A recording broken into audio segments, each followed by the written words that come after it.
Magandang araw mga ka-health. Maraming salamat sa inyong oras at sa patuloy na pagsuporta sa aking maliit na channel. Kung bago ka pa lang dito, hinihingi ko ang inyong munting pabor paki-subscribe at pindutin ang notification bell para mas marami pa tayong mapag-usapang health topics na bukas, totoo at kapaki-pakinabang. Sa video na ito, pag-uusapan natin ang isang sensitibong paksa, pero mahalaga lalo na sa mga lalaking nasa edad 50, pataas ang kalusugan ng katawan, at ang epekto kapag walang release. May isang lalaki tayong tatawaging Michael, 55 taong gulang. Tahimik ang buhay niya at abala sa trabaho at pamilya. Habang tumatagal, napansin niyang parang nawawala ang kanyang gana at hindi niya masyadong nabibigyang pansin ang sariling pangangailangan.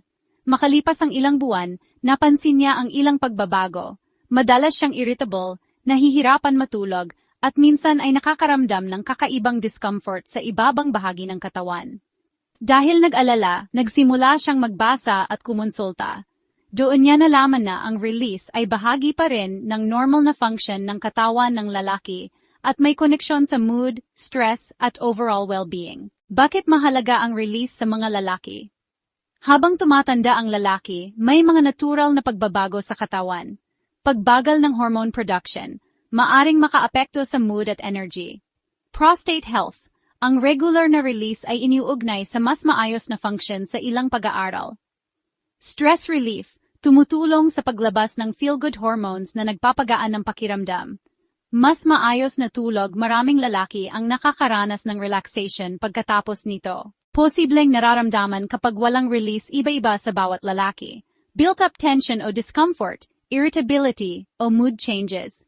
Hirap sa pagtulog, pakiramdam ng bigat sa ibabang bahagi ng katawan, pagbaba ng sense of well-being. Mahalagang tandaan na hindi ito pare-pareho sa lahat.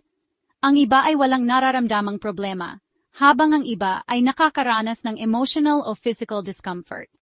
Normal na bahagi ito ng katawan ng lalaki. Walang fixed frequency, nakadepende sa katawan at lifestyle.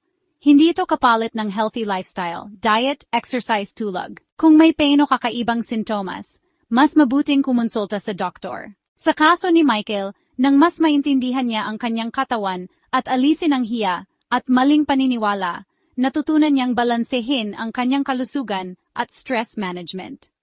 Napansin niyang mas gumaan ang kanyang mood at mas naging maayos ang kanyang tulog. Mga ka-health, ang pag-aalaga sa sarili ay bahagi ng kabuuang kalusugan ng lalaki, kahit sa edad 50 pataas.